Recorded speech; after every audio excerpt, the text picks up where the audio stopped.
Microsoft Loop, the newest productivity tool from the tech giant, was recently made available to the public. Finally, people say it can be a Notion killer, but is it really? Let's find out. Hey, how's it going? My name is Shu. I've been waiting for this day for a long time since Microsoft announced Loop in 2021. It all sounded promising, so I'm excited to see how it performs. So Microsoft Loop is an all-in-one document editor, a Notion-like app where you can think, plan, and create.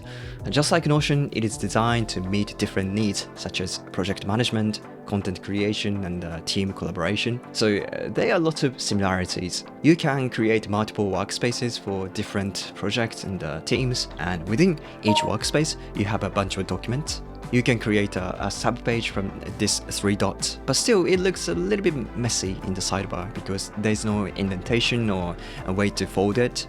Also, there's this ideas button which allows you to quickly capture your ideas and share them with other people. Personally, I don't like having to give each idea a title because sometimes it's hard to come up with a good one. But you know, it could be just me. Before we move on, let me quickly tell you about my favorite book guide app, Shortform, who is kindly sponsoring this video. They're like book summaries on steroids. It's the best way to learn ideas from all those books you've always wanted to read. I've been using it for a long time now, and I have to say it's been a game changer for me. Unlike other book summaries, Shortform's book guides are super detailed, so you get the book's key points at a deep level. And the best part is that they are not just a simple summary, but also have interactive exercises to help you understand the books better, as well as smart insights which connect relevant ideas from different books and authors. This is actually the biggest reason why I chose Shortform over other book summary apps, because the smart insights make it easier to discover new ideas and more interesting books. Shortform also has a new Chrome extension with AI that can be added to your browser. To use it, you can click on the extension icon and then click Summarize to get your instant summary. What's awesome is that it works on any article as well as YouTube videos. This is especially useful when you want to watch videos to learn something but don't have enough time. You can now get the key points of the video in a few seconds. It's still in early beta stages, so keep that in mind, but if you join through my link today, you'll have early access and won't be affected by any possible price changes if they do so later on. If you're interested in trying Shortform, go to shortform.com/Xiaomi, where you'd get a free trial and 25% off the annual subscription, which is 3 months free.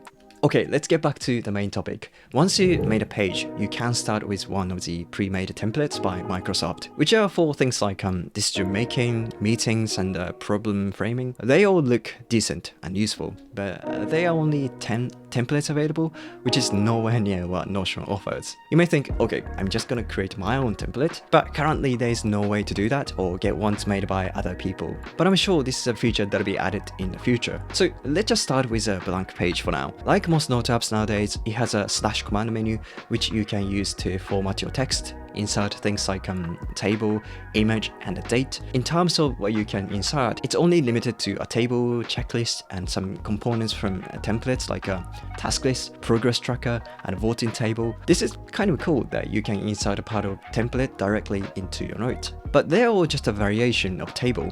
You can't change its view to a timeline or calendar like in Notion. I especially miss the board view because I use it a lot, but again, that's probably coming in the future. Oh, here's a big difference between Notion and Loop.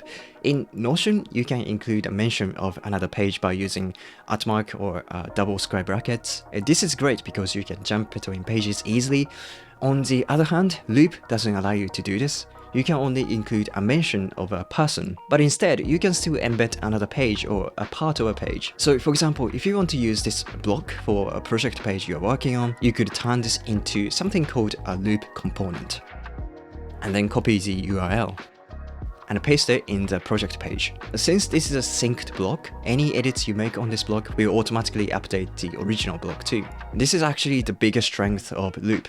Notion also has something similar, but the difference is that Loop lets you embed any block in Loop in other Microsoft apps too. Right now, I don't have the access to this feature, but it's supposed to work like this. You create a Loop component you want to share, and paste it in apps like Microsoft Teams and Outlook, and then other people can directly edit it without having to click on a link like you usually do now.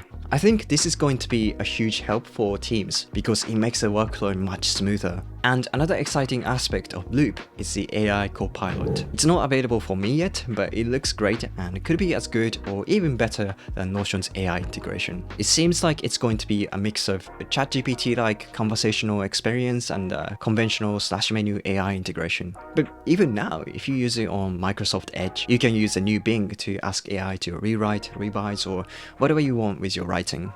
And actually, another one of my favorite features is its proofreading. It's like Grammarly. As you write, it underlines all the errors and parts that can be improved, and you can tweak how it corrects your writing, like the tone and vocabulary, depending on what you're writing.